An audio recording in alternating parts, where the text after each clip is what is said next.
Hi, everyone. Good evening. Carl Steinbeck here on this Friday night. Wanted to cover the opening statements for the Tennessee versus Blaise Taylor murder case. Blaise Taylor is a Tennessee Titans scout. That's a pro football team there in Nashville. And they have charged him with 2 counts of murder because his girlfriend, Jade Benning, had been 5 months pregnant when this happened a couple years ago. So we've not seen the openings yet. Leslie and I have seen bits and pieces of this during this past 4 days, but I thought I'd start it out with the openings. Let's see how strong a case these 2 parties have. And it's very much a case that's got some weird twists to it and some interesting issues going on with the advocacy of the counsel for Taylor. So let's go ahead and jump right into that. And something that's unique about Tennessee that I've not seen anywhere else, as we start out here, they mention the grand jury has indicted the person on the various counts. So I've not seen that in any system before. So in any event, let's go ahead and jump into that.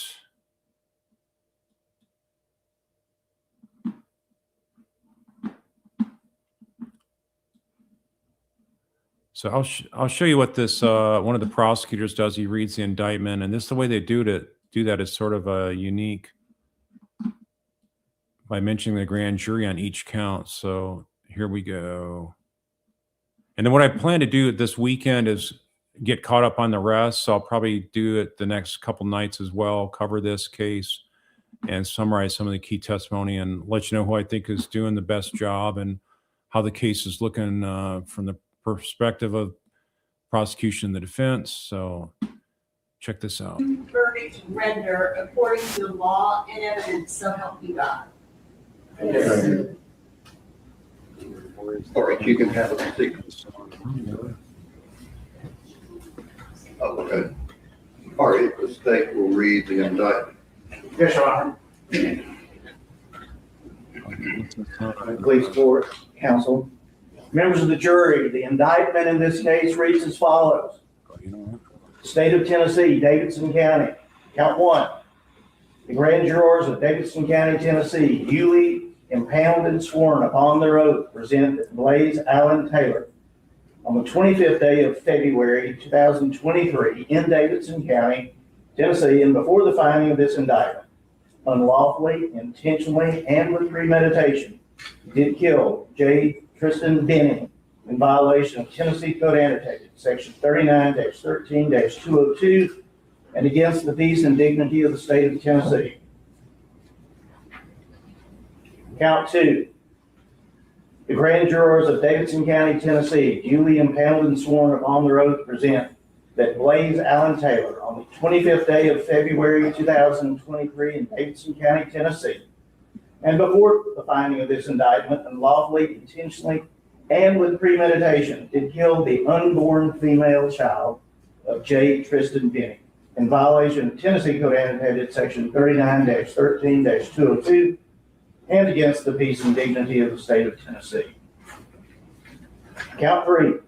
The grand jurors of Davidson County, Tennessee, duly impounded and sworn upon their oath, present that Blaise Allen Taylor, on the 25th day of February 2023 in Davidson County, Tennessee, and before the filing of this indictment, did kill J. Tristan Benning during the perpetration of or attempt to perpetrate murder in the first degree in violation of Tennessee Code Annotated, Section 39-13-202, and against the peace and dignity of the state of Tennessee.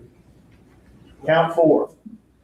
The grand jurors of Davidson County, Tennessee, duly impounded and sworn upon their oath, present that Blaise Allen Taylor, on the 25th day of February 2023 in Davidson County, Tennessee, and before the filing of this indictment, did kill the unborn female child of J. Tristan Benning during the perpetration of or attempt to perpetrate murder in the first degree in violation of Tennessee Code Annotated, Section 39-13-202, and against the peace and dignity of the state of Tennessee, signed Glenn R. Funk, District Attorney General for the 20th Judicial District, and filed with the Davidson County Criminal Court Clerk on March 13th, 2024. It sounds like they charged him twice for the same thing, a murder of two different people. But I think that's an enhancement thing that he's talking about. That's why it sounds like for 3 and 4, it sounds like a repeat of 1 and 2. And All right, Mr. Graham, Ms. Collins, how does your client plead to that indictment? I'm not guilty. Okay. so there he is, Blaise Taylor. So he stands up and says, "I am not guilty," which is another unique thing. Most courts that I've been in, you just basically are having the judge tell the jury that the defendant's pled not guilty, the bird's on the state, and they go into the routine script. So he has at least, I think, 2 of these folks on the left of him are attorneys, and this other guy here to the right of him, he's probably an attorney as well. I've seen him argue, so he must be an attorney. So let's go ahead and see how the opening statement goes for the prosecution first. All right, does the state here to make an opening statement? Yes, Your Honor. Defendant's looking a little bit nervous there, like he's afraid to look at the jury in the eye. What did you put in my drink? I knew my drink tasted funny. You did this because you didn't want the baby. Those are a few of Jade Benning's last words, heard by her very best friend, Nigel Jackson. That's really damning to think that her last words is like, "You poisoned me because you didn't want the baby." Words that she heard spoken to Blaise Taylor over the phone 20 minutes before EMTs would find Jade Benning pulseless. EMTs found Jade Benning face down, laying across her bed, not in her bed, across her bed, face down. She was pulseless. All right, this prosecutor's starting out really strong here. Besides making the last words that implicate the defendant of the person that died here, this Jade Benning, but she's got the passion behind her. She's standing appropriate distance behind the jury. She's not reading off of notes. Keep in mind, if you watch this channel, I'm really critical of attorneys that read off of notes. You bore the jury that way. So she's right away engaged with eye contact. She's really starting out strong here. I don't know. Let's see if she goes to any PowerPoint type presentations, which can help her keep on track. There's a lot of details, but don't know if you need that with this kind of case where you don't have a really complex case to present. When they found Jade Benning, she had this pink, frothy liquid around her mouth, like a spit up.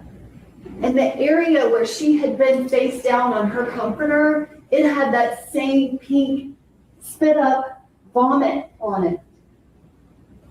The EMTs did not even know that Jade Benning was 5 months pregnant. They rushed Jade Benning to Vanderbilt Hospital, and when she arrived at the ER, Jade Benning was dead. You will hear evidence and testimony this week that none of the treatment team at Vanderbilt's emergency room had that night of February 25th, 2023, just after 10 p.m. when Jade Benning came to their emergency department. You will hear the evidence and testimony that the blood sample that was taken in the emergency room at 10:31 p.m., the very first blood sample from Jade Benning, that the later testing that came back months later, the concentration of cocaine in her blood was so high, it was unlike anything the medical examiner in this case had ever seen, but it was higher than anything the entire medical examiner's office had seen. You will also hear evidence and testimony that the testing of that pink spit up vomit on Jade's comforter, that it also tested an outrageous level of cocaine. You will hear evidence and testimony from multiple different experts that the physical evidence in this case shows that Jake Benning orally ingested cocaine that had been dissolved in a liquid. You will also hear that Jake Benning was drinking a pink drink that night. Before any of those events happened, Jake Benning was a young 24-year-old, about to turn 25, young woman who was very happy to be 5 months pregnant. Jake Benning was not from the Nashville area. She's from Arkansas. She grew up there with her mom, Bridget. I think the jury's thinking that this doesn't sound like the kind of person that's going to try to overdose and kill themselves with a mega dose of cocaine. Is she a chronic user, habitual user of cocaine? Her stepdad, Lynn, that's where she met her very best friend, Nigella Jackson, when she was just 6 years old. Jade went on to school. She was a competitive athlete growing up. She went on to school, but her dream was to be a chef. And she achieved that dream. She went to culinary school, she graduated, and Jade actually had family living in the Nashville area. Her stepmom and dad and her half-sister lived in the Nashville area, and her stepmom's brother owned a restaurant, and he hired her on as a chef. And she was so happy to be living her dream. She had a group of really close friends that worked with her at the restaurant. And that was early 2022. And then in August of 2022. Notice how the prosecutor's humanizing the victim here, talking about all the things they had going for them in their life before they were cruelly murdered.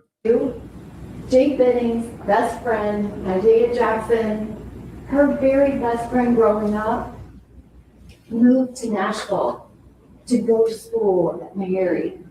They were back together again, and these two girls talked constantly, told each other everything. They were so incredibly close. And it was about that same time, in August of 2022, that Jake Benning had been linked with Blaise Taylor on a dating app. They started trading messages, and in mid-August, they went out to one dinner at Stony River and went on a date.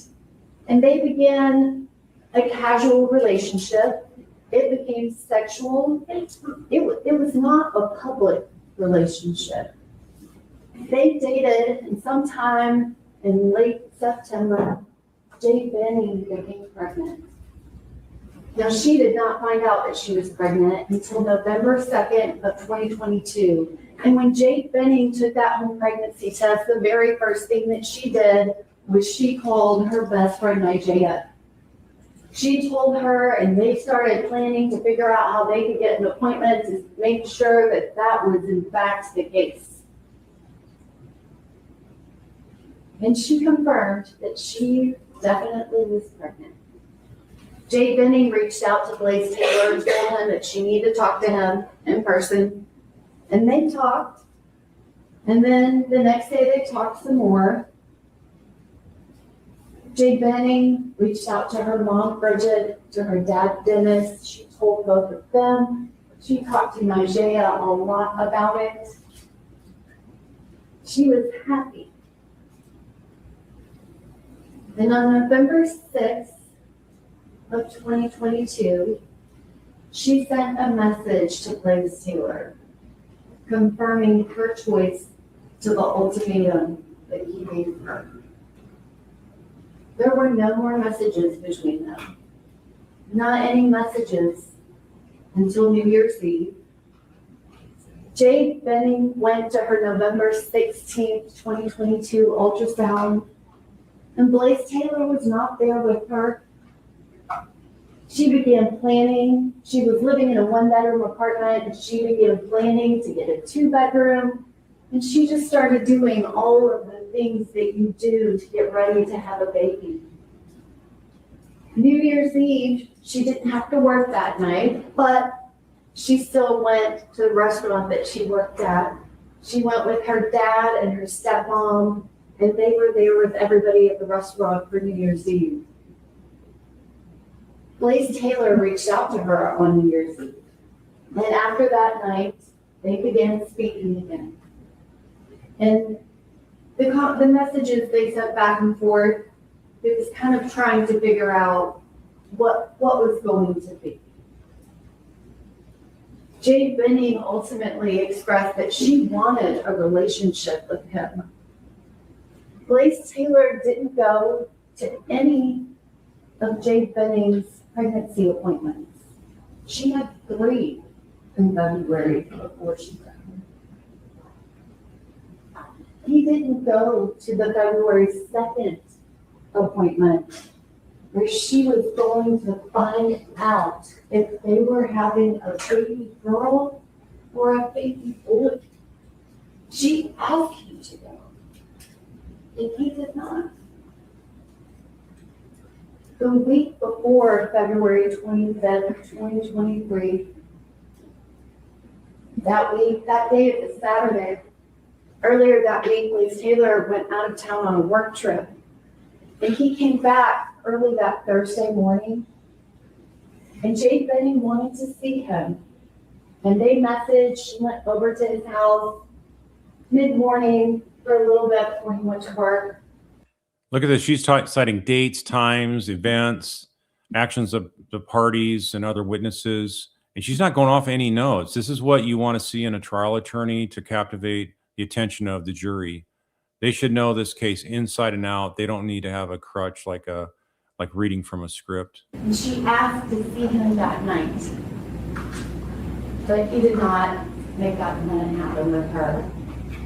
And on Friday, she again wanted to see him. She went over and they went and ate at Waffle House.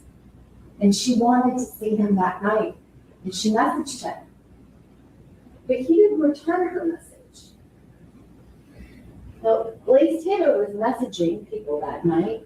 He specifically sent a message to Cynthia Winford that said, "I love you, and I need you to love me back and be in love with me." That is the night of Friday, February 20th. Jade Benning asked Blaise Taylor again on Saturday the 25th if they could hang out and have a date night. And he agreed. And she told him to be at her house at 7 p.m. Wear comfy clothes. She had something planned. And she had already been talking to Nigella Jackson about what she was going to do. She came up with an idea that they would do kind of like a sit and paint, not the sip, because she was pregnant and she was not drinking any alcohol, but that they would paint and she would make dinner. She, the chef, Jade Benning, was going to make one of her specialties, chicken Alfredo. Nigella Jackson suggested that meal because it was her favorite. Nigella wasn't eating chicken, but she wanted the Alfredo. She suggested it, and that day, Nigella even said, "I can stop by and get some food." Because Nigella Jackson, her best friend, when she was 6 years old, had never met Blaise Taylor. And then that she was having a baby with. And so that day, Jade worked early in the day, but she went home, she got everything ready, she had canvases, she had paint, she took multiple pictures of everything, she cooked the dinner, she took pictures beforehand, and about 7 o'clock p.m., Blaise Taylor came over, and they ate dinner together, and then at 7:30, Nigella Jackson, she had been at school, and one of her friends that she went to school with, Keontae Jones, was with her, and they stopped by to pick up food. They weren't planning on staying. They ended up being there for about 30 minutes, and they talked to them. Nigella got to meet Blaise Taylor for the first time. I'd like to hear a little bit more details, like what happened like between November and February then? It's like was there ongoing contact between the two? Was there any dating? It sounds like they weren't dating at all, and all of a sudden out of the blue, he's like, oh, hey, I want to get together with you. So was she suspicious at all of him and his motives? And he didn't want the baby to live. He wanted it terminated, the pregnancy. And so, was there any inkling that she had that, hey, something's going on? Why is he all of a sudden is he having a change of heart, or what's his agenda? What's his motives? I would be sort of curious. If I was on the jury, I'd be sort of curious, like what kind of details don't we have here that I'd like to know. We'll see if it comes out at trial. We did both notice that Jade was drinking a pink drink. They didn't drink anything while they were there. Then they said goodbye. Right afterwards, Najee starts texting Jade, talking about the cute interaction they had, and they have a couple text messages. And that's at 8 p.m. An hour and a half later is the next time that Najee Jackson would hear from her best friend. And she did not sound the same. During that hour and a half time period, Jade was very active on her phone. She took pictures. There's a picture at 9:10 p.m. where you can kind of see a progress of the painting project. And you see Jade's painting. And she has the words love that she's painted on the painting. These paintings were for the baby's nursery because she was having a baby girl. And you'll see the painting that she has that says love, hope, inspire, peace.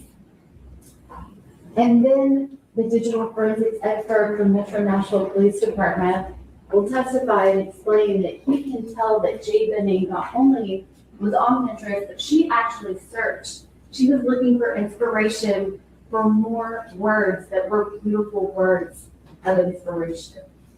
So that's from 9:10 to 9:24. At 9:24, there are a series of 12 photos taken.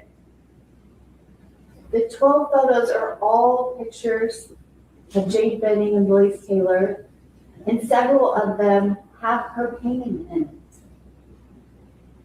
That last painting was at 9:10, and at 9:24, she has added words to the painting. She has added the words believe and beautiful and hope. Painted them on the painting. It's at 9:28 and 45 seconds. That is the last action that happens on Jade Benning's phone. That last 12 picture was deleted. And then at 9:29 and 27 seconds, Jade Benning's phone calls her best friend, Najee Jackson. Najee Jackson will describe to you that her best friend was talking, but she wasn't talking to her. So much so, Najee immediately sent her 2 messages. Are you talking to me? What's going on? Because it was not normal. Her friend did not sound normal at all. She described her as sounding wavy, the way she was talking. She had known her since she was 6. She knew it wasn't, I'm not feeling well, something like I feel sick. She described it that her friend sounded scared. Her friend was talking to Blaise Taylor, and Jade Benning said, "What did you do? I can't feel my legs. I can't walk straight. What did you put in my drink?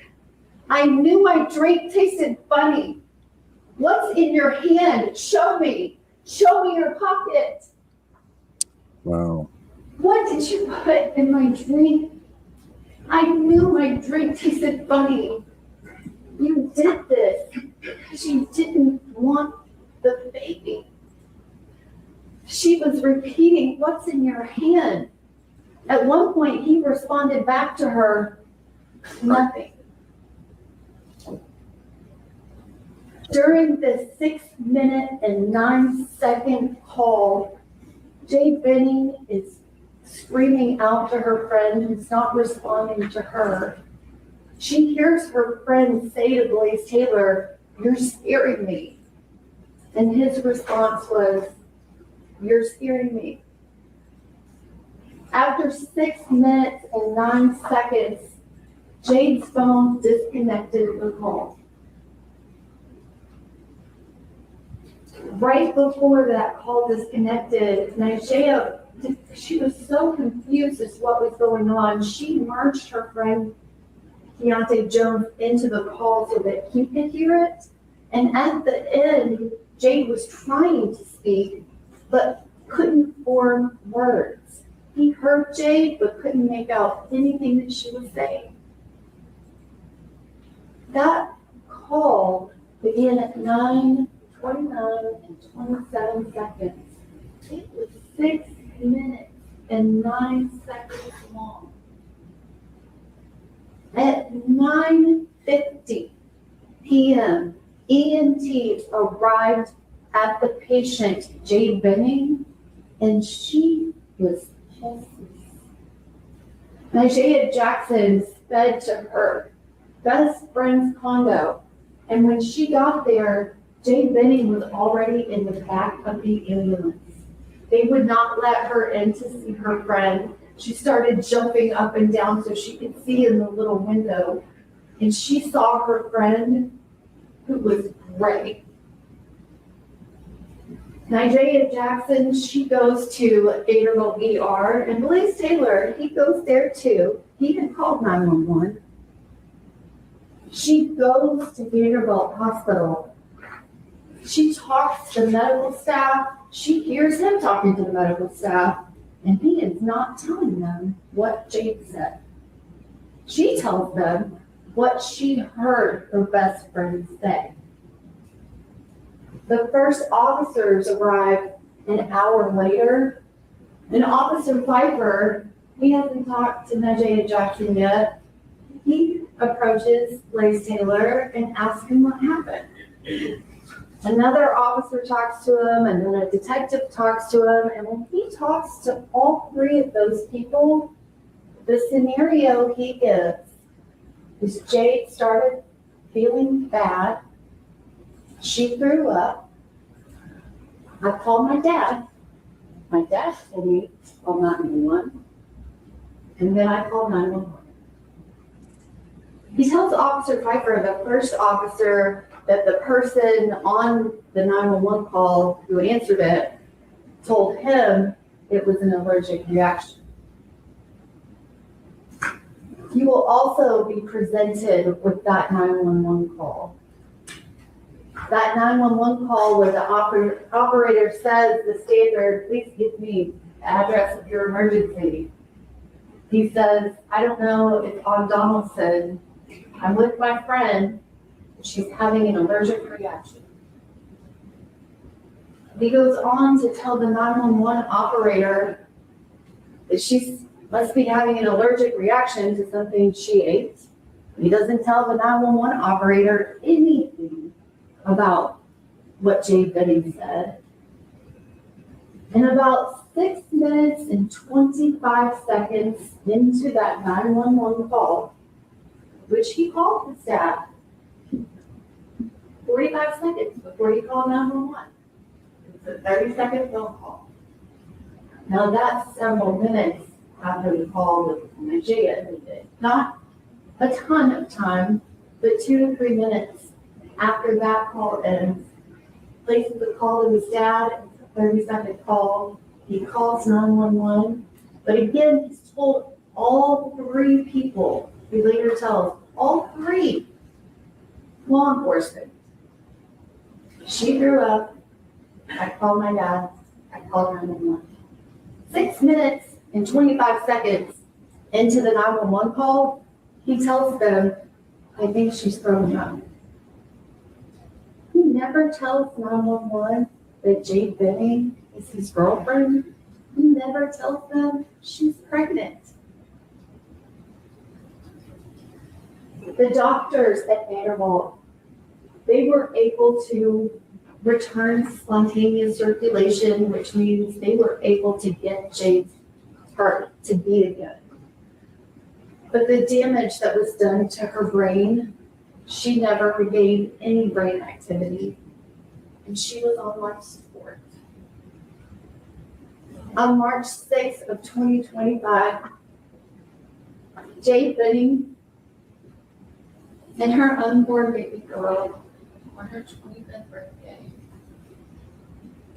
she was removed from life support.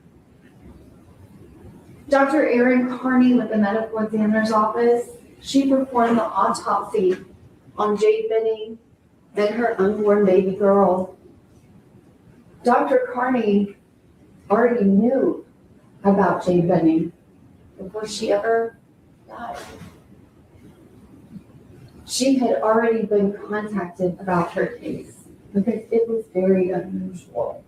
And on February 28th, 2023, she requested Jade's first blood sample that it be retained and saved for testing. She performed the autopsy and she verified there was absolutely nothing wrong with Jade's baby.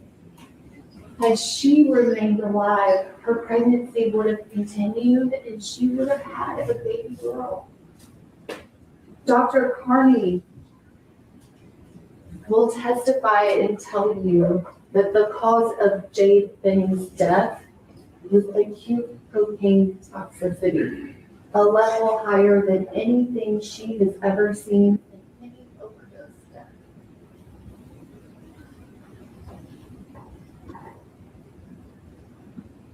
You will also hear from another witness,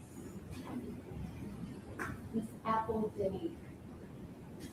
She dated Blaise Taylor her freshman year of college. It was back in 2017. She was a freshman in college and she became pregnant. And she was not ready to be a mother at all. And she made the decision. Sorry. He I was going with to her. She made the decision to have an abortion. And Blaise Taylor went to those appointments with Miss Denny. They explained to her she had two options. And he was in those appointments, they talked about it. And she made the decision to have that abortion herself. Several months later, she will also describe to you a time when Blaise Taylor came to her in somewhat of a panic. Sorry, I don't know what's going on with this new split screen thing for StreamYard. And so never had a problem before with that. And then they started, there's always new technology coming out on the StreamYard thing. And so let's see.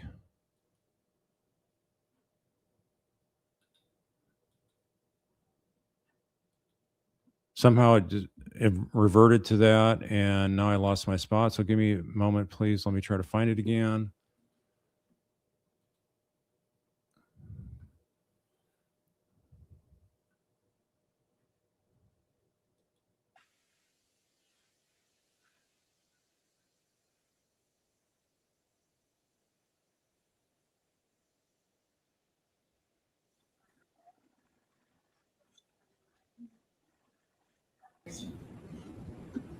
And Apple Denny will tell you that Blaise Taylor asked her if she would go to the abortion clinic and get the abortion pill so that he could put it in Xavier Winford's drink.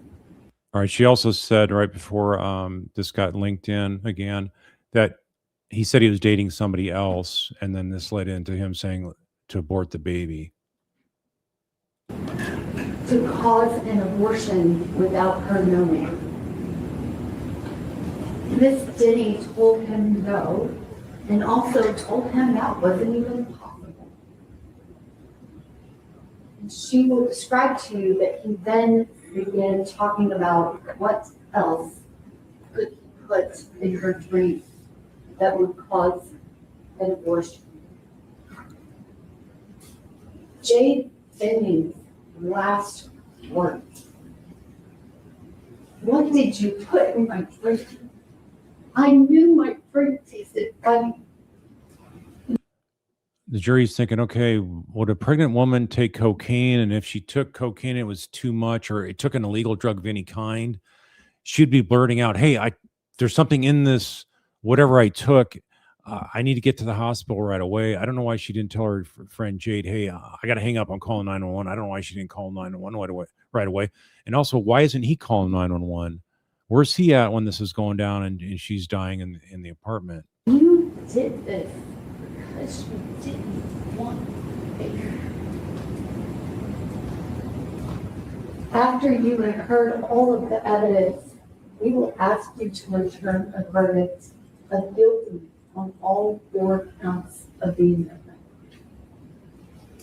So he didn't want the baby, and so the financial motive is the real kicker here. The prosecutor did not bring up the financial motive, and she didn't bring up the fact that how much they were dating during this time frame up to this.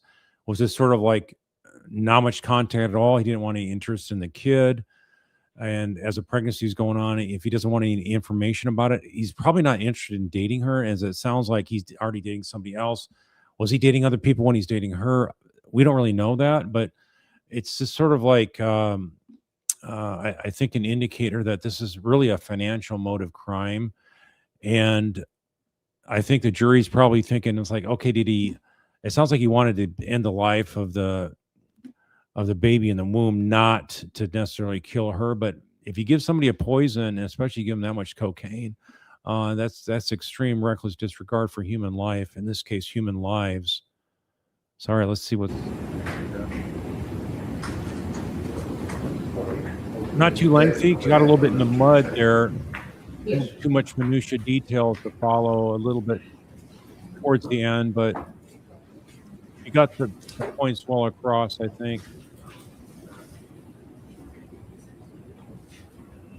Not use any visual aids. Let's see if the defense counsel uses visual aids here. So somebody's saying a couple of the attorneys are from Houston, Texas. Harris County is Houston, Texas. So I'm not sure why they needed somebody from Texas to go there. Get special approval to practice law there.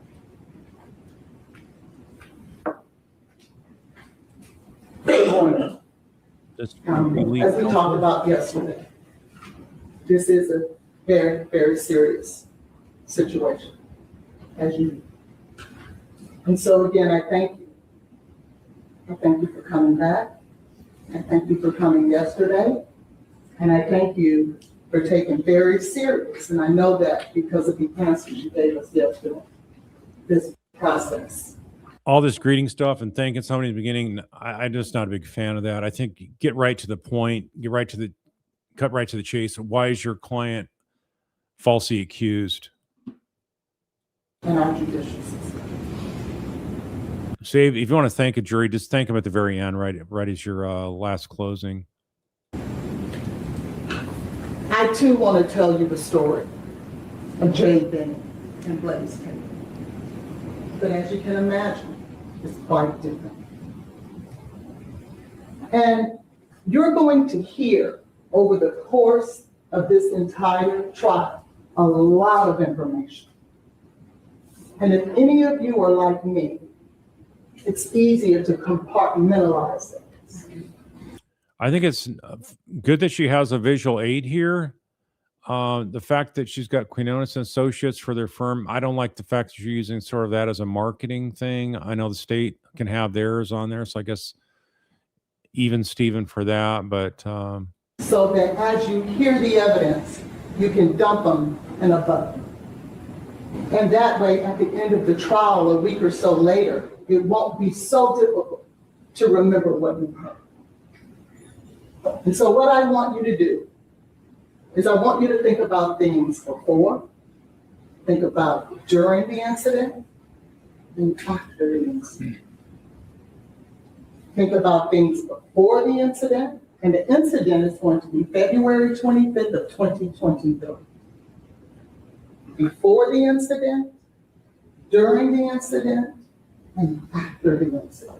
Okay, she said it same thing a couple different times. Get to the facts, ma'am. Get to the facts. You're doing some argument here instead of jumping into the facts, so it's not coming across very strong here.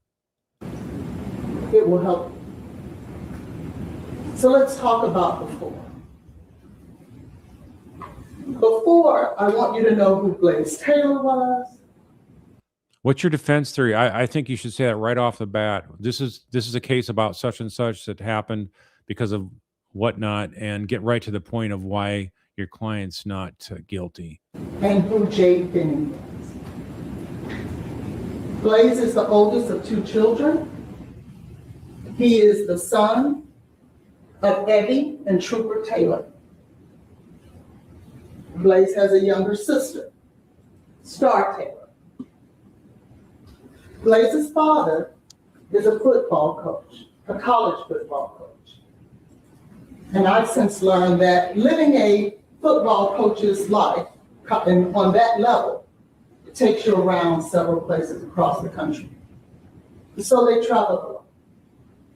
They lived in a lot of different places because Dad worked in a lot of different places. And Blaise got his education from the University of Arkansas, where he graduated in 3 years with his master's degree in business administration. Thank you. After that, he began working. And he ended up, after a few jobs, working for the Tennessee Titans as a pro scout. That is where, here in Tennessee, is where he meets Jay.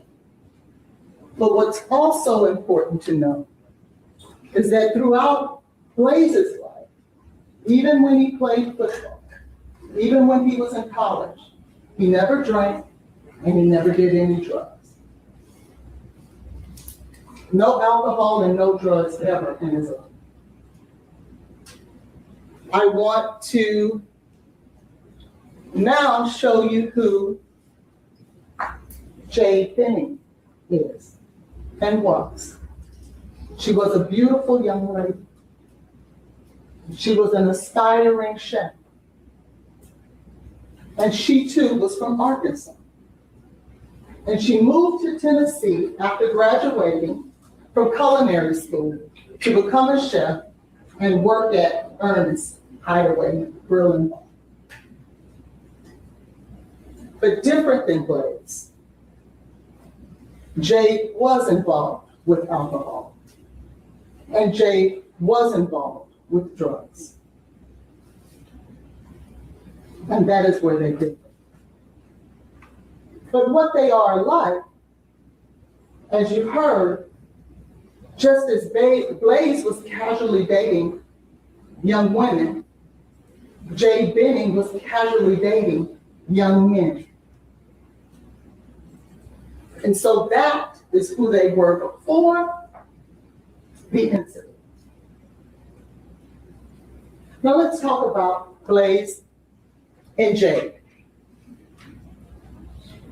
and their relationship.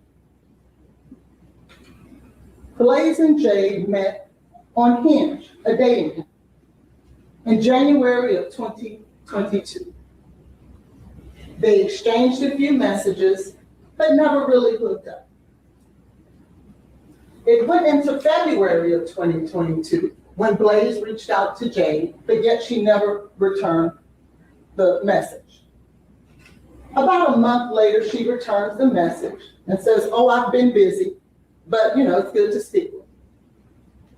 And then they went dead for a while. They didn't talk again until August of 22. In August of 22 is when they actually met up. August the 10th, they met and they had dinner. And after that, they began a relationship. They began casually dating each other, but they were not exclusive. He wasn't exclusive with her, and she wasn't exclusive with him. You will hear that he dated other women, and you will hear that she dated other men. Even more reason you don't want to pay for 18 years of child support. So that motive here is not negated. It's actually bolstered here by the defense argument. And they were both okay with that because that was the agreement that those two adults had come to. In other words, he did not want a baby from the get-go. Or is that what you're saying, counsel? They had agreed that they would have a sexual relationship, but they would still date other people. And as adults, you will hear that that is what they decided to do. You will hear that they probably started having sex somewhere around August. Remember, they met August 10th. So by August 23rd or so, you will hear that they probably began their sexual relationship. So from August 23rd until November 2nd, they started dating. They would see each other. They would hang out. I believe that the restaurant where Jade worked was very close to Blaise's house, and it was convenient because of their schedules for Jade to go over to Blaise's house after she got off work. And she would spend the night there. He would get up and go to work in the morning. She would sleep late and get up and leave whenever she got up. Now you would hear sometime around November 1st of 22. Jade believes that she may be pregnant. I like having a timeline like this. She's getting a little bit too much minutia here, talking slower. I wish she'd get to the point and move through this quicker, but the timeline's good. I just think the font size is too small where I'm not sure the jury can see this. And you will hear that she's having a conversation with Nigeria. And what they're trying to figure out is who the father is. And you will hear that they weren't sure if it was Blaise's child or if it was some guy named Des' child. And so they talked a bit and they talked about who she was having sex with the most. And it appeared that Nigeria thought that she was having sex with Des the most. But apparently, you'll be able to hear that ultimately Jade landed on Blaise. And Nigeria agreed and said, oh, well, it must be Blaise's. And you'll hear that it is at that time that Jade makes the decision that she's going to tell Blaise that she's pregnant with his child. And so you kind of deduct, you'll be able to deduct that she did talk to Blaise around November the 4th. And on November the 4th, it is clear that she tells Blaise, this baby is yours and not his. And you'll hear that it's true that Blaise at that time was not ready to be a father. With the woman he met less than 90 days ago, who was casually dating other people just like he was. And he did not want to go forward with the pregnancy. That's clear. He was 27, he wasn't married, he really didn't know her. And clearly he suggested alternative methods. And he suggested it to her because it was something that she had agreed to do with someone else in the past. But Jade wanted to keep this child. She wanted to give birth to Blaise's baby. You know, the fact that he was wanting the pregnancy terminated sort of confirms the fact that he thought it must be his child. If he wasn't really sure or did disbelieve that this was his child, then he's gonna like, well, I don't think it's mine. I'm not gonna worry about it. And so what you'll hear though is that they had a difference of opinion and that they were at an impasse. And so clearly they had talked about it from November the 4th until November the 6th. Because on November the 6th, you will learn that it was Jay who told Blaise clearly, there's no agreement that we're going to come to here, and I'm not changing my mind. So what I suggest is you go your way, I go mine. You don't have to be involved with the baby if that's what you want to do. I will go on and I will love this baby with or without you. My next appointment is on this day. If you want to be there, you can. But if not, this is the decision that I made. You'll hear that that's the decision that Jade made for herself.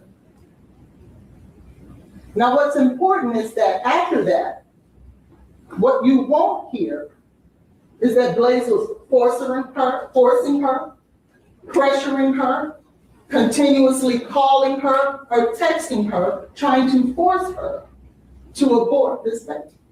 You won't hear it. You will hear that from the moment she made that decision for herself and told him, you go your way and I'll go mine, that he did not contact her again. You will hear that he honored her wishes. You will hear that he gave her the space that she asked her. But then you'll hear that some time had passed. It would have been enough time to have passed to where she had passed the stage of where abortion would be a viable option. You know, maybe she was so adamant about it, he realized, what's the point of trying to talk her out of it? Go in a stealth mode and be quiet for a while, then worm your way back in and do a surprise poisoning. You'll hear that he told his parents. I mean, based on his income, that's something I'd calculate as a prosecutor. How much is he looking at having to pay out over an 18-year life of a child? If he's making decent money, he could very easily, in a state like Tennessee, pay, let's say, $3,000 a month in child support. That's $36,000 a year times 18 years. You're talking about $648,000. That's a huge motive. That's a huge financial commitment. Even if you don't want anything to do with a child, you got to pay that kind of money for something that's going to pull down your income from whatever life you're trying to leave, exclusive of having that child in your life. And he told his parents that he'd met a young lady by the name of Jade. She was a chef, and he was possibly going to have a child. And what you'll hear is that he then at that time, after making that decision to tell his parents, he contacted Jade on December the 31st. And she responded via text, I'm at work or what have you. And you'll see that on that very same day, she texted Nigeria, her best friend, and said, you won't believe this. Because she had a missed call from Blaise. And then ultimately, on January 1st of 2023, they met up at a park at Jade's suggestion. She suggested, let's go to a park. And he honored her wishes again and met her at the park. And it appears that they sat in that park and they talked for almost 5 hours. And they had made the decision that they were going to try to get to know each other so that if the baby was in fact Blaise's, because Blaise asked for a paternity test, which made sense, that they needed to know each other if they were going to have to co-parent this child. And you will hear from Nigeria herself that it was at this time that Blaise made every effort to do that, to get to know her, to participate. And so over the remember, this is January 1st. So over the next month and a half, 3 weeks until February 25th, they dated, they saw each other, they hung out, they spent time together, and they were getting to know each other. Now you'll hear that Jay did have doctor's appointments and she did want Blaise to attend. But what you'll hear is that she told him about one appointment, which was, in fact, February the 6th, I believe. And she was going to find out the gender of the baby on that day. And you'll hear that she asked Blaise to come. And Blaise said, I need to check to see what's going on at work. I don't know what's going on at work. And if I can make it, I will. You'll hear he didn't make it. But you'll also hear that the next appointment she had was about 4 days later, but it was for a blood test. It wasn't necessarily another actual visit, the monthly maternity visit. That one was not until March 9th. And by that time, unfortunately, she had already passed. And you'll hear that during this time that they were split, and when Blaise was dating Xavier, Jade, now knowing that she was pregnant, was dating other men as well. In fact, there were 3 other men that she was dating in December. And you'll hear that we know that for sure because she was sending naked pictures to them in December. And there were 3 men, 3 different men, that she sent naked pictures to from December the 3rd through almost towards the end of December. So yes, you will hear that they both were dating different people. Now, we'll go to February 25th of 2023. Now, what's also important to know before we get there, you'll find that Jay was involved with drugs prior to the day that this happened. Prior to the day that she was diagnosed with acute cocaine toxicity that caused her death. You'll hear that she was involved with marijuana. You'll hear that she was involved with Adderall. You will hear that she was involved with the weed cartridges. I think they call it resin. You'll hear that she was involved with mushrooms, that she would take mushrooms. And you would hear that she also drank a lot until she was drunk oftentimes. In fact, you'll hear that during maybe a day or so before she and Nigella was having this conversation about who was the father, and it was Blaise's, that she was inviting Nigella to share mushrooms with her. And you'll hear on the same day that she learned that she was pregnant, that Nigella was asking her to call Des to reach out for some drugs. Fast forward to February 23rd. On this day, during the incident, you'll hear that Jade, in fact, did spontaneously plan a date night. Okay, she just went through that previous slide without actually going through it. She talked about things, but we don't know what those little type font things were saying. I can't read them. Can you guys make it out? I really can't. So unless you're really going to go through and highlight each one, having that up there is, I don't think, really doing that much benefit for your argument. And here it's even more of a lot of the weeds kind of stuff. With Blaise, where she was going to cook, where she wanted to do the paint and sip, I believe Nigella calls it. painting with a twist, I believe it is. And that's where you paint and drink and have alcohol. But according to Najee, But notice how she jumped from the time she first found out she's pregnant to, and now she's jumping in the night in question. Oops, my mouse hit the screen, and lo and behold,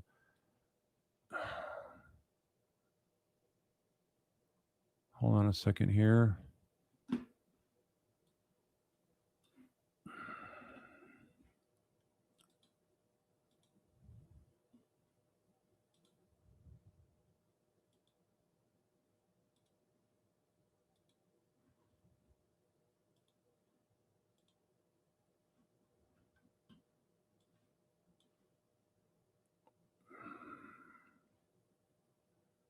Completely. And he told her that while they were on a break, he had So I slept go the with the place I left off. This thing's really, or at least she has the slides. We can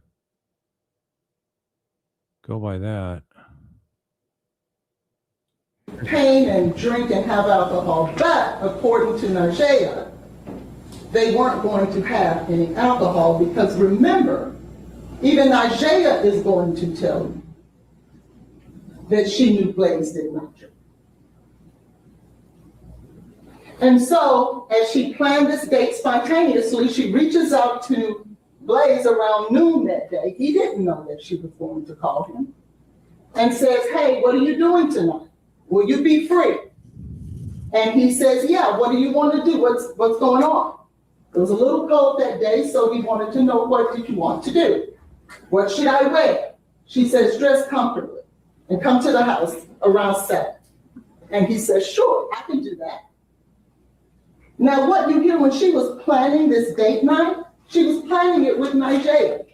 What should I cook? And what should we do? And Najee says, well, I want some chicken Alfredo. So why don't you cook that? And Jay says, okay, that sounds good. Now, what's important to know is that Jade was a very ambitious young lady, and she had her own business, JTP Eatery, which was like a small catering company. And when she would cook, you'll learn that some of her food would be infused with marijuana. In fact, you'll hear that her chicken Alfredo she would sell would be infused with marijuana. And cookies and brownies and things of that sort. Okay, what about cocaine though? So she makes the decision to have this date night with Blaise, and she and Najee talk about it. And then at that point, Najee says, well, I want some chicken Alfredo too. And Jay says, well, I'll put you some up for tomorrow. But Najee says, and now we're in the bucket of jury, just so that you're oriented. Najee says, well, no, I want to come tonight. Even though she's planning a date night with Blaise. She's now inviting herself into Jade's date night. Gets the point. You're getting And bogged so down. she shows up. She's talking too slow, sort of dragging this thing out. You just get to the point, counsel. You got a blurred slide here with all that minutia. It's just not helping sell your story to the jury here. I would say we know around 7:22 she sends a message, I'm on my way. And when she gets there, she brings a friend, Keontae, and she tells Jade, I want to bring Keontae too, because he wants some too. So we're both gonna come to your date. And they show up and they stay, but not for long. But what you'll hear is that when they showed up, Blaise invites them to stay. Hey, why don't you guys stay and play cards? And he had a deck of Uno cards that he was playing with. And he says, let's play Uno. And then he asked, well, do you guys know how to play spades? And Najee says, no, I don't know how to play spades. And so he says, well, you guys should stay, hang out. But Najee says, well, no, I don't want to intrude. we'll leave. And so we know that by 8:03, she was gone. Because she sends this text after spending that 20 minutes or so with Jay and Blaise. That was a cute interaction. What you won't hear is that she sent any text as if there was anything nefarious going on. You will hear that she describes that moment as a cute interaction. And you'll hear that Jay responds and says, yes, Blaise says we should hang out again or you guys should have stayed. And Najee responds, well, no, I did not want to intrude on your date night, so we left. Fast forward to about 9:28. So this interchange went on from about 8:03 until about 8:12. Then you'll know about 9:28, what you're going to find is that Jay and Blaise, specifically Jay, was taking selfies with Blaise. And you'll find that the selfies were them kissing and laughing and joking and having a great time. You'll see those photos. And you'll see that they were taken from Jay's phone. But then less than a minute later, you'll hear that Najee gets this call. And the call, I want to make sure that I say it right. The call, less than 60 seconds later, Najee describes it as, it was the most wimpiest voice I've ever heard. Those were her words. The scariest thing I've ever heard. She was freaking out. I never heard anything like it. She was fighting for her life. It was as if she was in danger. She says that she overheard her saying, you put something in my drink. What did you put in my drink? But what you'll learn is that when Jade is making these accusations per Najee, that Najee sends a text back saying, are you talking to me? So when Jade is making these accusations, Najee's response is, oh, are you talking to me? Najee making the accusations. Jade's making the accusations. She's getting confused here. You won't hear that she says, what are you talking about? Who are you talking to? You're going to hear that her response to those allegations are you talking to me? Okay. Okay, so now you're switching back to this being Jade, the one saying this on the phone, and she's obviously saying it's the person in her presence, which is the defendant, not the person she's on the phone with, right? Within that moment, as they're describing, it was as if she was in danger and she was alone, per Najee, in the apartment with the man that Najee says was trying to kill her best friend. Najee never calls 911. No. Instead, she says that as Jade's voice was whimpering and going down and as if she was going to pass out, that Jade had enough voice to say, call Keontae. Call Keontae on the 3. But what you're going to find is that Najee says she really didn't know. Jade really didn't know Keontae.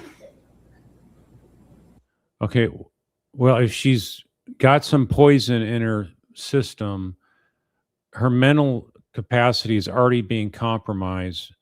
So who is in the apartment that should make the call? Yes, D. Mart.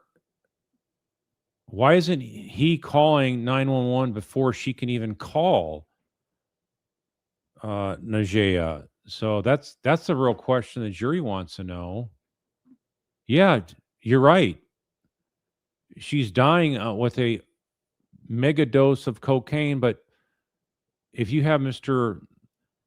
Squeaky clean, no drugs, no alcohol right there in the apartment, why isn't he taking charge of the situation, calling 911 immediately, where she wouldn't even have a chance to call out to her friend?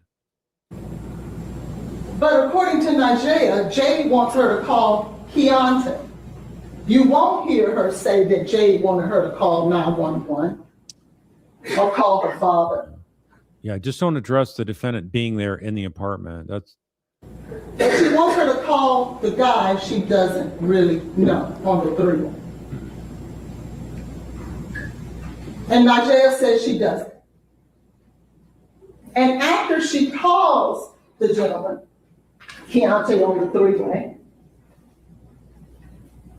what you'll hear about Keontae is that he will tell you, yes, I was on the call. And her voice was, Jay's voice wasn't really, I couldn't really make things out. But I didn't hear the things that Nigeria said. I didn't hear those things. Wait, you're saying Jade made another call? This is not making any sense. And what you'll also find. So she has a chance to call it to two different friends, and yet Blaise isn't calling 911 at that time. That's really bizarre. Is that with all the danger that Nigeria described, all these fear and everything that her best friend was going through, Keontae didn't call 911 either. What you're going to find is that there was only one person that night that called 911. That belatedly called 911, you should add. Because Jade didn't call 911 either. You'll hear that with all of this medical emergency, all of these things that were going on with this young lady. I trust the jury there in Nashville. I got to see how this one shakes out, right? I don't have enough details to know exactly how strong the prosecution's case is, but we'll get to that here. I hope to cover the rest of the case over this weekend. There was only one person who called the police, who called for help. Okay. And that was Blaise. So she added Keontae to the call, their call. So then it was a conference call. And if that conference call is going on, they don't know exactly how bad it is, but the person in the apartment that's not dying from cocaine overdose should be able to call 911 right away. And you'll hear the 911, I promise you.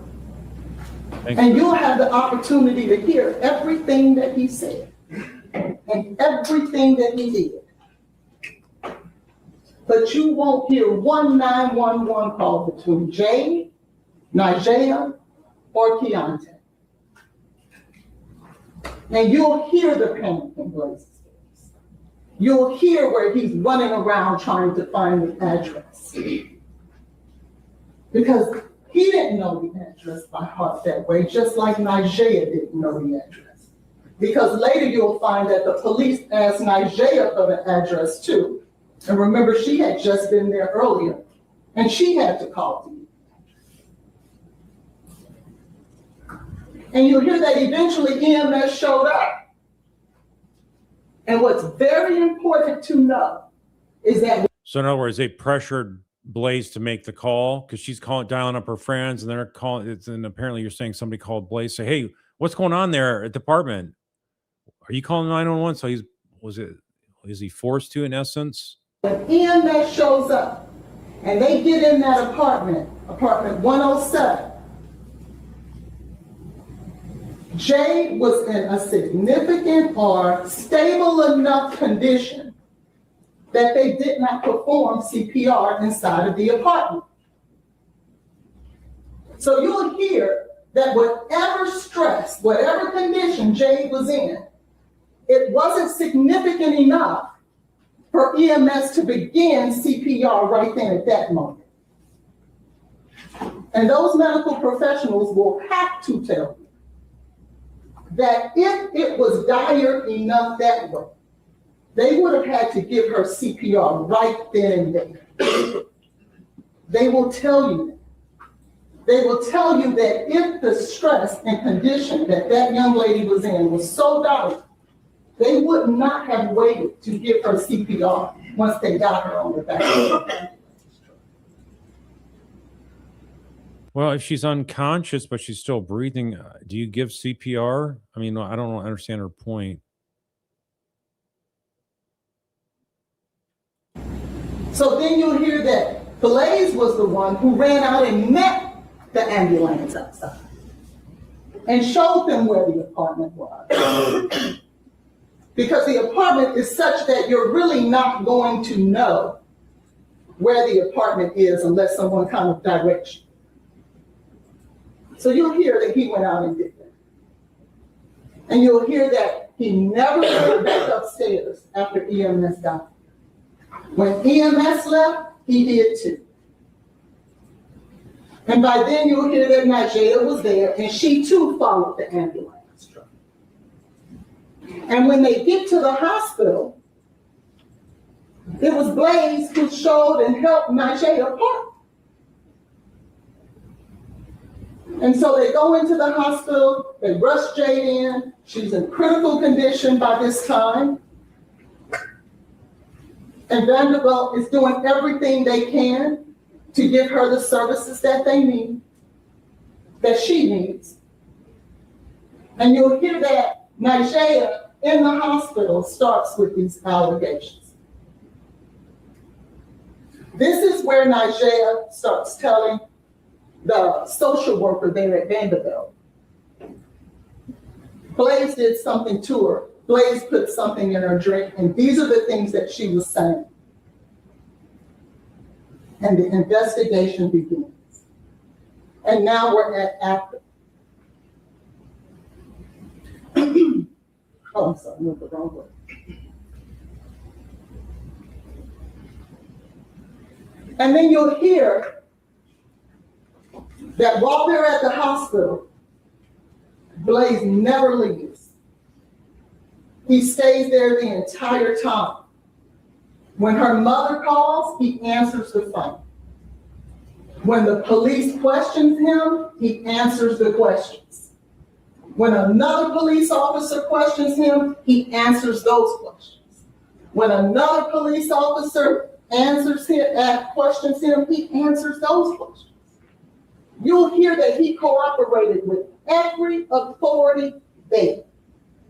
And not one time while he was at the hospital being questioned, being accused of being the person who caused this, did he ask for a lawyer? Did he exercise his right to the Fifth Amendment? Not one time. He did what he thought you would hear that he was supposed to do. But what you'll hear with Nigeria is that at some point during the night, she's questioned as well. And you'll hear that those police officers tells her, we need to talk to this Keontae guy too, for obvious reasons. And you'll hear that Keontae, although he comes to the hospital, he meets Nigeria in the parking lot. And you'll hear that when police officers have told her, we need to talk to this guy, she doesn't alert the police officers that he even showed up. She doesn't tell them that, hey, that witness to my best friend's medical episode, he's in the parking lot, come get his story. Instead, you will hear that she talks to him and then he leaves without talking to anyone, without giving anyone the side of his story of what happened. You'll also hear that she left again. So if you're on the jury, you're thinking, wait a minute. So if Jade is yelling at him saying, you put something in my drink, you're trying to and the pregnancy. And why isn't he saying that to the police? And is he admitting that as well? Why didn't you bring that up? If he's got nothing to hide. And what's important to know is this, that you'll hear by this time, that apartment, based on Nigeria's allegations, is a crime scene. And that even though it's a crime scene, and that even though Officer Fish, who was one of the initial responding officers, told Jade Benning's stepmother and mother, someone Nigeria was in constant contact with throughout the night, as you can imagine. Nobody in that apartment, nobody out. It's shut down. It is a crime scene. There should be no one in that place. We need to go in there and figure out what happened. True. You're gonna hear that Jade's friend, Lauren Weber, Nigeria's friend, Lauren Weber, and another young lady went inside that apartment in. And that even though they weren't supposed to go in there and touch him, that she removed items out of that apartment, she locked it up, and then she brought her, Jade's purse and ID to the hospital. And you're gonna hear that when the police officers hear this, and they learn that some people had entered this crime scene, that they said that that crime scene was contaminated. You'll hear that law enforcement says that themselves. And then you're going to hear that Nigeria and 3 more other people went inside that apartment with gloves on and removed crucial evidence and kept it for 24 hours before they turned it over to the police. They gave it to her mother. Evidence of the crime, they grabbed it, removed it, and kept it. You're gonna hear now one time when Nigeria was speaking to those police officers, did she tell them, hey, I'm about to go over here to Jade's house, the crime scene, and we're gonna go over there and help you guys out and remove evidence for you. She never says that. She never tells them. They have to find that out through Jade's mother.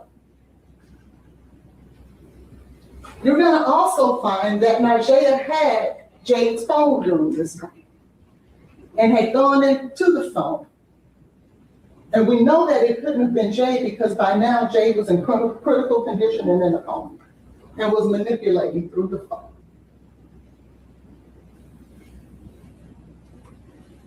And so you hear that at some point Nigeria leaves the hospital, but Blaise is still there.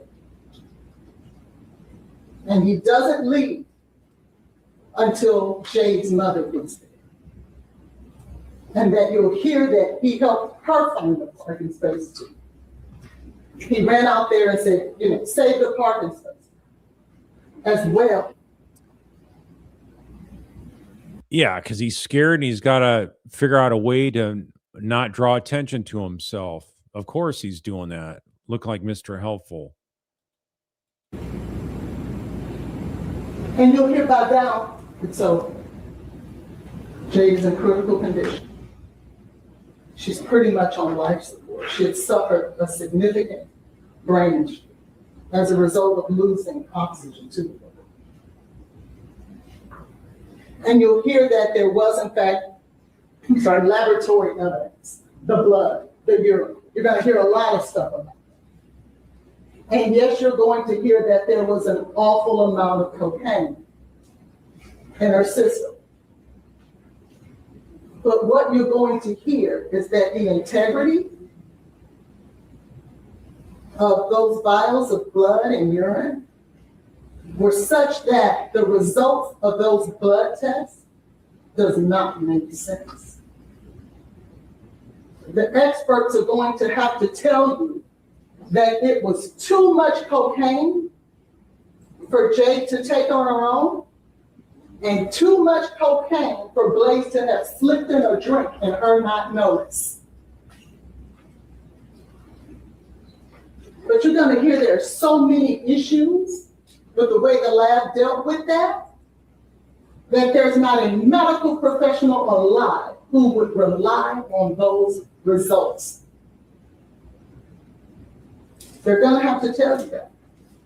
But what they are going to have to tell you is this, as a result of those toxicology results, is that in Jade's system was cocaethylene. And you're gonna learn that cocaethylene is where cocaine and alcohol meets up in your system at the same time. You're going to hear that there is no other way the metabolite cocaethylene can appear. No way. You can't have taken alcohol at 7 o'clock and then did a bump of cocaine at 9 and you form cocaethylene. You're going to hear that you can't take a drink of alcohol at 7:30 and take a bump of cocaine at 8. It has to be at the same time that cocaethylene was present in Jade's system. And you're going to hear that it was at levels such that it would have had to been some time that had passed for it to be there in the fashion that it was.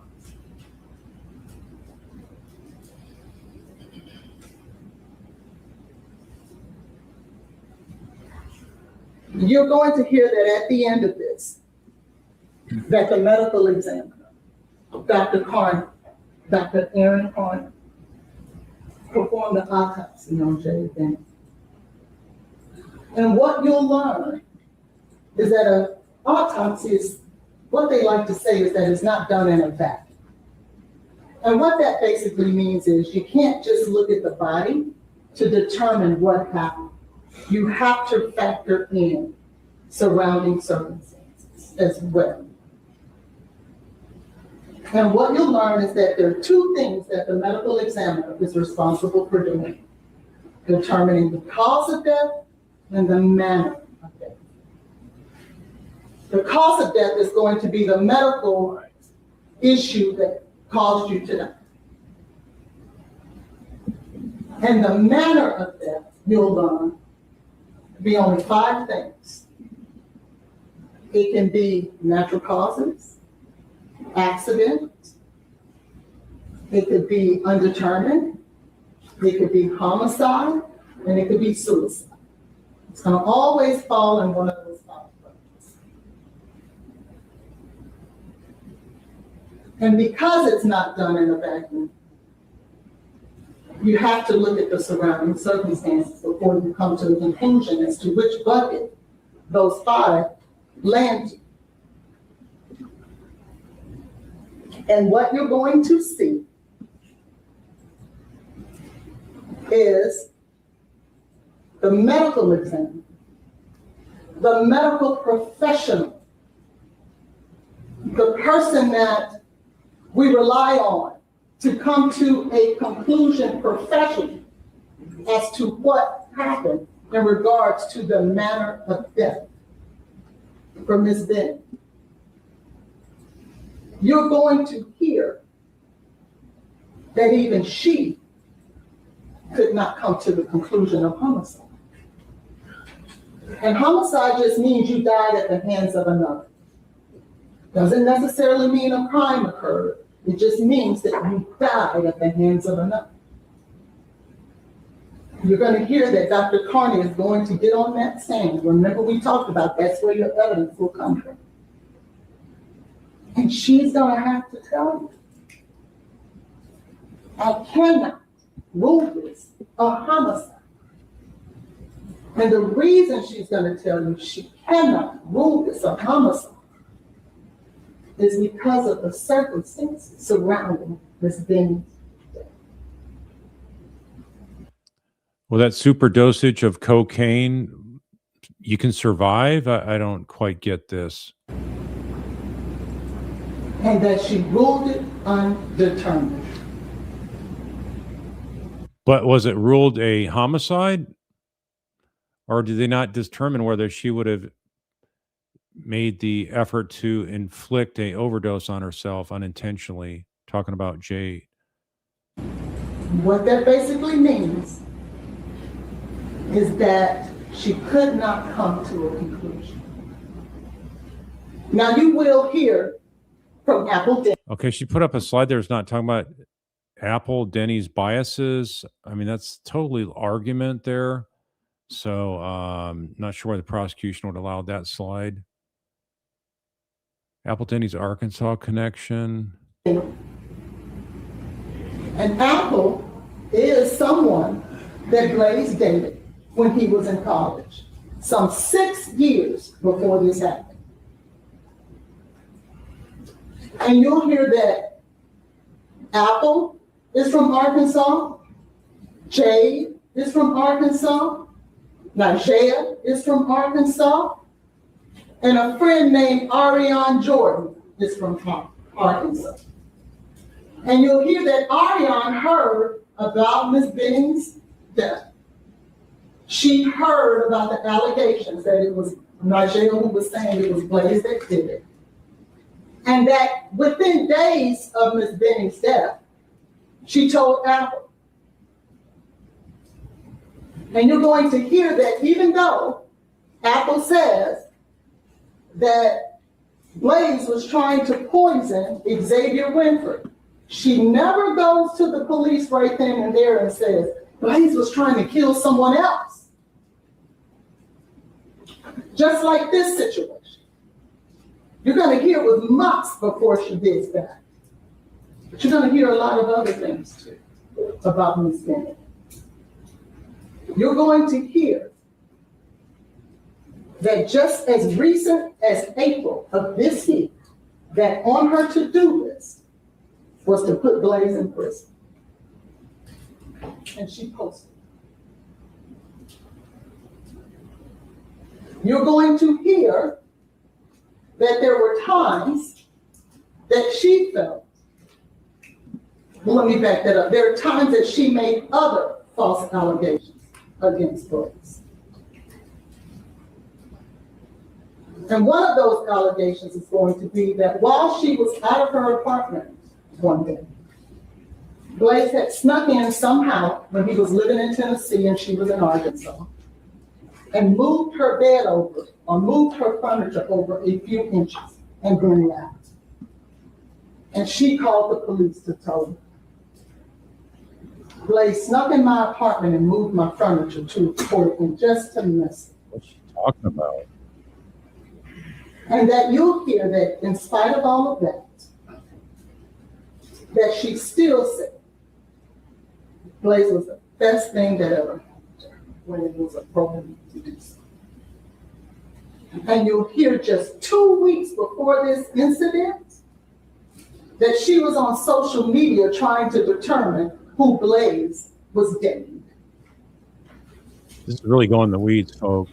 You'll learn that that is Apple. So I don't want you to lose focus at the end of this trial. I want you to do what we promised you would do. Don't lose focus like the attorney. That you will look at the facts of this case based on the allegations before you, and not things that the state throws in to give you a red herring to put on your heart. You just gave a red herring. Stay focused on the evidence about whether or not that at the end of the day, much like Dr. Carney,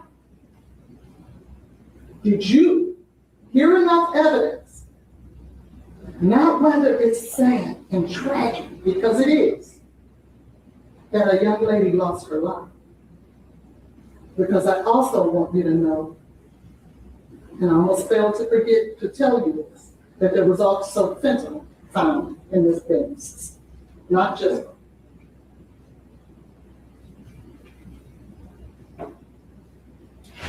So what's the theme At of the the end of the opening trial, here? and the The same theory. way that Dr. Carney cannot rule this a homicide, you can realistic, honest. How did she die then? What's your theory? Are you just trying to poke holes, prosecution theory? You got to try to come up with theories as a defense attorney. You have to try to make sense of what you're trying to get through your cross-examination of the prosecution witnesses, through the direct testimony of your own witnesses that you may call on the defense case in chief. So she's sort of just been using up a lot of time without a lot of focus, as y'all are noting here. To lay your head down at night, get to the conclusion that it was Blaise Taylor who caused Ms. Benning's death. Because when you think about before, during, and after, because whenever it's a circumstantial case, that's what you have to do, that there's nothing that will lead you to a conclusion that beyond a reasonable doubt that it was Blaise Taylor who caused it. So Blaise Taylor is asking, his family is asking, and justice is asking. Her cadence, the way she talks, is picking up a little bit now. When she talks slow, I think you tend to lose jurors. They get bored, and so she's picked it up a little bit here now. She has the right distance from the jury. She's not reading from a script. So I commend both these attorneys for being able to think on their feet. And these slides here, she did not use them as a crutch at all. In fact, she really didn't use them to a large degree, which is not helpful. I think if you're going to have a slide up there, at least highlight all the points you have in writing. But other than that, sometimes her tone was a little bit off, but overall, the opening here so far is I'd give it probably give it a C+. To find not. Thank you.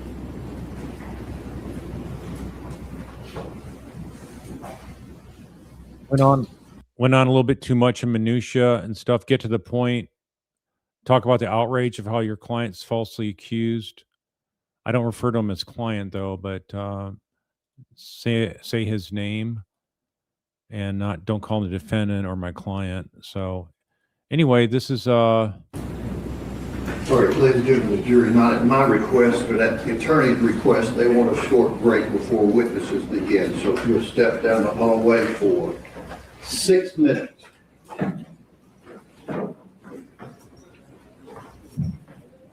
This judge here, he's a no-nonsense kind of judge from what I've seen. And so there's going to be some battles that go on between him and this lead defense attorney. So I want to cover that some more this weekend. So I'm going to take some excerpts out of this case of the days we've had so far this week and cover that the next 2 nights, and then jump in and do some recaps the following week as we start up day 5 on Monday. So do you guys have any questions now, though? If there's any follow-up questions, I can address those now.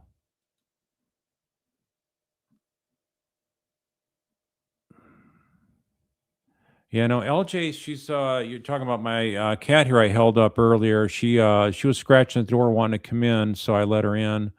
And she's got some scratch on her neck, and she's been scratching like crazy. I can't get her to stop scratching with all the stuff I put on, whether I put something on or not, or whether I give her medicine. If I try to have it wrapped anyway, it's just sort of frustrating. So no, she's got an injury there of some sort. And Bethany, you say there is court tomorrow. Day 5 is tomorrow. Okay, I'm not tracking that. But so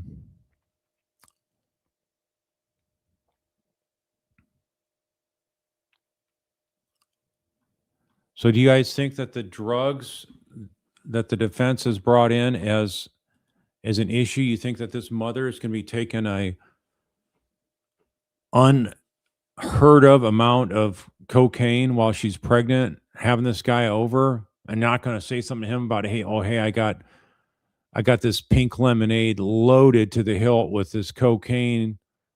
I just don't see that happening. So somebody gave her some dosage of that, sort of like the Corey Richens case, right? So in any event, I think that it's a real, they got an uphill climb, even though the medical examination report is not given a home run that the prosecution would want, even though she has a history of using some marijuana, Adderall, which is a prescription drug. They didn't indicate whether it's illegal use of Adderall, but that's like a stimulant if you have attention deficit, from what I recall. And then you have her drinking alcohol. So was she really going to drink alcohol with a 5-month-old baby?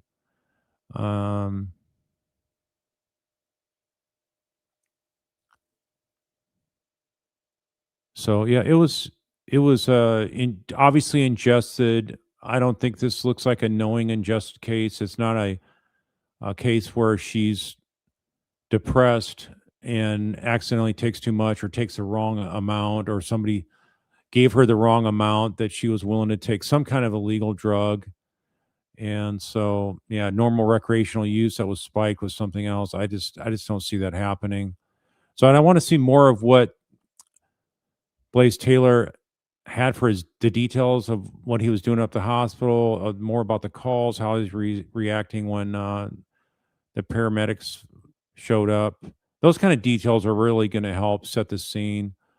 Sounds like he's going to be aware that he needs to act like he's concerned, but so far what we're hearing about the 911 call, he's not acting frantic to get 911 out there.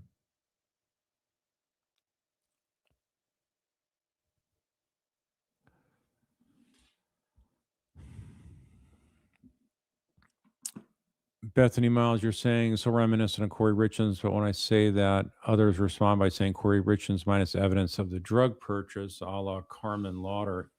Okay, yeah, we don't know where the drugs were purchased, but who's going to supply it? You know, one of the things as a prosecutor I'd be looking at, it's like from the time this was ingested, how quick would this kill somebody?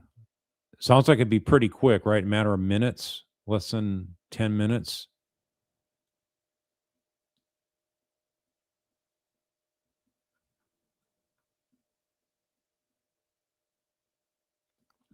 Dreamscape, you're asking, how does the defendant get away with not turning over his recent phones? He apparently turned over his work phone and some old tablets.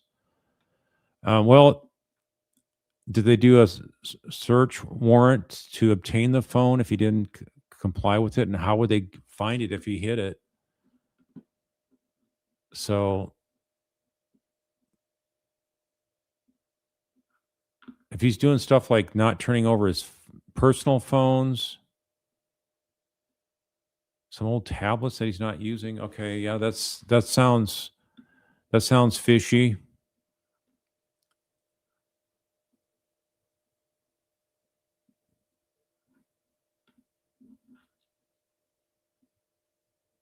Law and Let, you're saying several witnesses testify he seemed panicked and not concerned. Yeah, okay.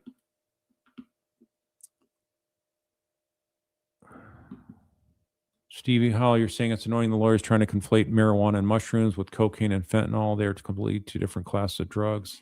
That is true. I just don't think she would take any cocaine if she's that attentive as a mother, looking forward to having a baby, getting a room set up, moving an apartment, 2-bedroom apartment. She's probably not happy about who the baby's daddy is, not being a guy that was happy to have a baby. But in this particular case, we have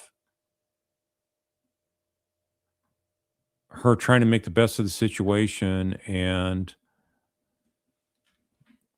what the jury's going to be wondering is like, okay, was he agreeing to meet with her and setting this date up for the purpose of having a chance to be able to terminate the pregnancy?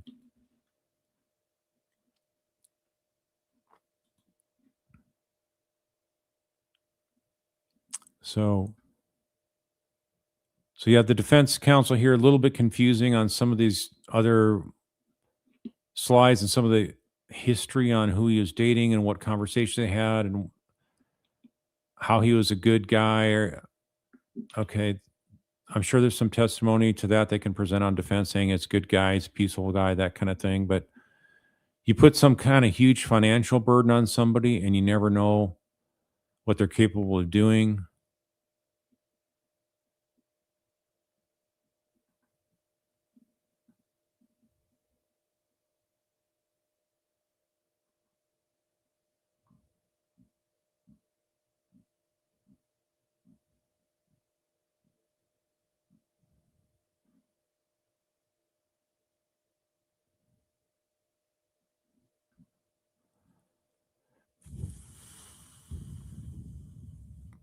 All right. I saw someone here saying that attorney said this was an accidental overdose case, but if this was an accidental overdose case, then she would not act like that and then start blaming Blaise for it, right? So that doesn't add up. So all these characters are acting strange in different degrees. Yeah, why didn't they call 911 right away? Free Faust, you saying you thought the best friend was credible. Okay, well, we'll get to some of that.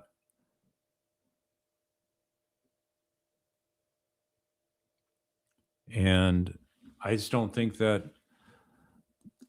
the defense is going to be able to point the finger at the friend that came over there. What's her name? Najaya. I don't think they're going to be able to say that she's the one that's supplied the cocaine. They're super tight. They talk about everything. So I think she would know if she was into cocaine. So that makes it really a lot tougher job for the defense here.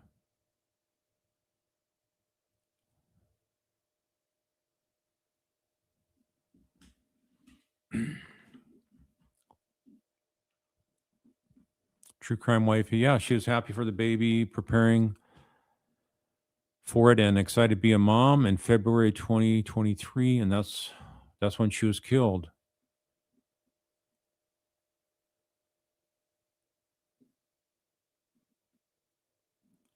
Okay, Dreamscape, you're saying that's exactly what the defense is suggesting about the friend. Okay, well,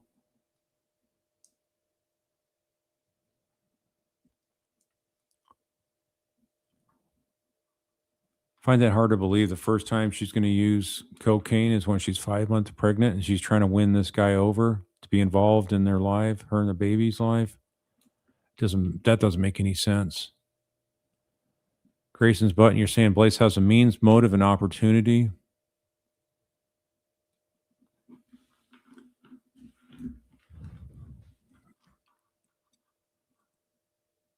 Overall, I think the demeanor of the defendant is going to be very key. How he reacted that first night is going to be extremely telling, I think, for what the gut reaction of the jury is going to be. I'm not as worried about from a prosecution standpoint, the medical examiner saying they can't determine the cause of death. I think they would be able to say that you ingest 26 grams of cocaine, that's not survivable, right? They can do the same thing with how much alcohol somebody drinks if they're getting a lethal dose. So don't know why they couldn't say there was acute poisoning via the cocaine.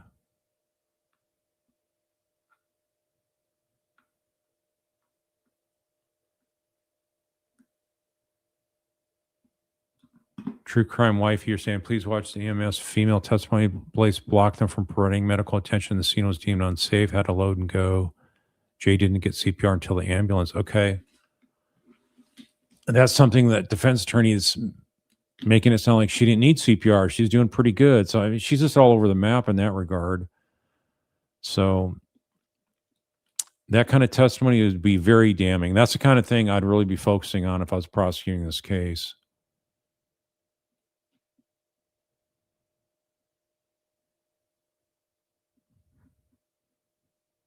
Dreamscape, you're saying, I think so far opportunity and motive have been proven. They need his recent phone records to definitely prove the means part. Where did he get the drugs? What did he Google? That would be interesting to see. But they do not have to prove where he got the drugs. There could be other circumstantial evidence. Cocaine's not that hard to buy in any big city in America. It'd be very easy. So And you got the money to pay for it?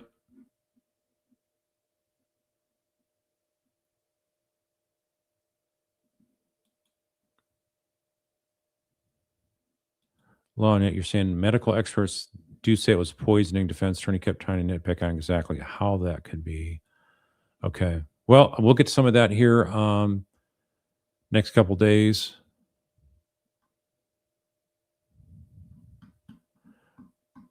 So with that, I'm going to go ahead and sign off. You guys have a great night, and I hope to be back tomorrow night then. As I say, the plan is to be on tomorrow evening, and my target time will probably be 8 o'clock Central Time, 9 o'clock Eastern. So see you back here then. Thanks. Have a good night.